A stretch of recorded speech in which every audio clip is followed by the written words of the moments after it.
Well, welcome today. I'm excited to have Rhonda in the studio, and we are going to just talk mom to mom for a few minutes to give you guys some tips on raising kids. Rhonda, tell me quickly how many kids you have, sex and age. I have 3. Wyatt's 19, and then I have a 15-year-old girl, Bree, and then an 8-year-old daughter, Ivy. Okay. And then I have a almost 17-year-old daughter and a 14-year-old son. So we got a good mix of ages. Yep, we'll cover all bases. Yeah, so I think it'll be fun for us to share with you guys just some of our insights of what we're learning about parenting and how maybe that could be helpful to you. So, Rhonda. Yes.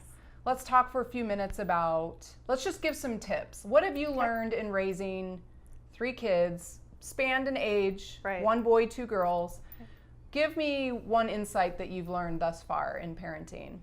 I think one of the main things is to not compare the kids. Yes. To not compare them, not to say, you know, your brother's done this, how come you can't do this like your sister can, and things like that. They're separate individuals. Have you made that mistake? Definitely. Definitely, because they tell me. Yeah. Because that's how I know not to do it, because they tell me not to do it. So. Yeah, you know, I think that's interesting because part of the reason why it's not good to compare our kids is because they're very different in personality. Right. And so my daughter is more introverted and my son is very extroverted. And so I can't expect my daughter to walk in a room and feel comfortable to be like, hey, I'm here. Right. But I can expect that of my son. Right. And my daughter's had to say, that's not me. And so it's important for us as parents to not, because what we are communicating if we are comparing is that we're saying, well, this kid's better in that area. And you're weak in this area, so you should be more like this. So exactly. It's been hard not to do that at times. Right. For sure. Okay, so good first tip. Let's not compare our kids because they're very different in personality. Yep. All right. Can you give us something else? What's something else that you've learned? I think another good tip for all parents is to not treat the oldest drastically different from your other kids. Okay, so explain that a little bit. So, in some ways, I mean, naturally the oldest is going to be the example for the younger kids, but to constantly be putting that pressure on them is difficult. Yes. And to say to the younger ones, well, your brother can do this, why can't you do this? And it's constantly just, you know, they're compared enough with their friends at school and everything else. So I don't think we need to do that at home. Okay, that's good. So recognize their strengths. Yes, that's good.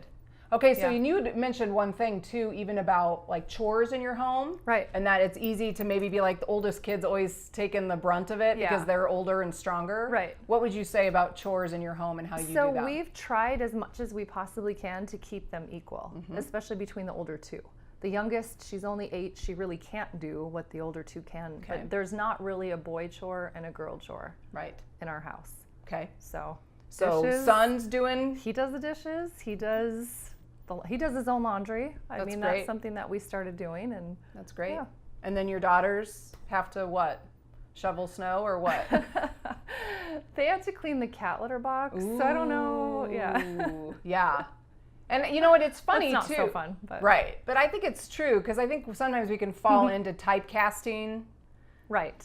Based on gender, what we expect. And I think it's good for every kid to know how to do everything in the house. Right. And there's been times, I mean, Wyatt's 19. His friends will be waiting for him and he's like, I have to do the dishes.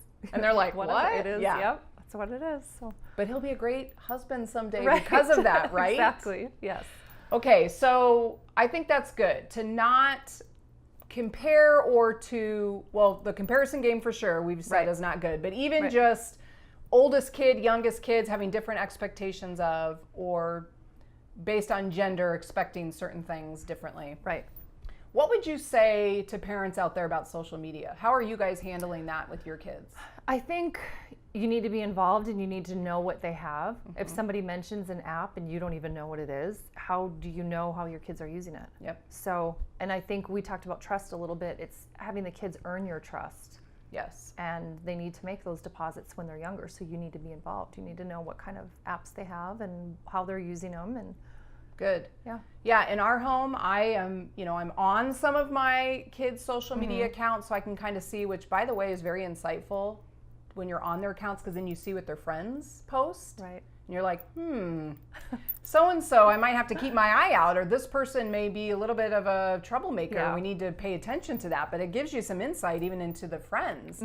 But I agree with you. I think parents need to stop putting their head in the sand and just kind of assuming their kids are fine. Well, that's what the kids do. You need right. to know. You need to know. You need to be involved in what your kids are doing. You need to know the apps, like you said, understand how they work, what they're for, who they follow, why they follow them. Right. I think that's really important for sure.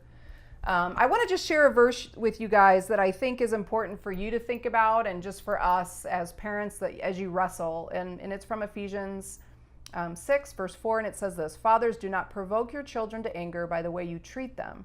Rather, bring them up with the discipline and instruction that comes from the Lord." So when I read that verse and when I think about that, to not provoke our kids, what that means is just don't annoy them, don't make them angry. So like you were saying, by comparing our kids or by expecting something differently from one kid than another, that's not helpful to our kids in the end. Right, you're setting them up to be upset with you. Correct. Yeah. Like, you really need to relate to each kid in an individual way, and then we need to train and coach our kids in the way of the Lord, right?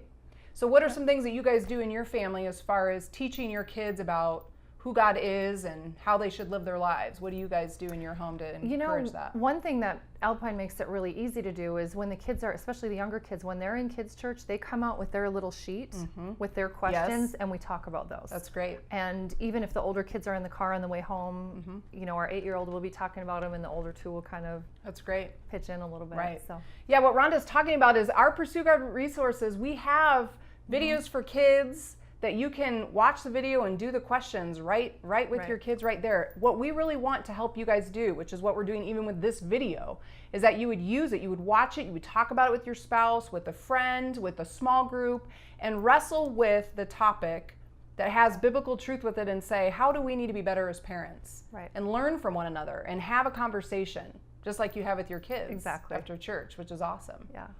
Okay, so those are just a couple of important tips we hope can be helpful to you. And like I said, use the questions below, have a conversation with someone, and really evaluate how you're doing as a parent, how these tips might be helpful to you, and just keep working hard as parents. I know it can be hard. So we'll see you in the next video.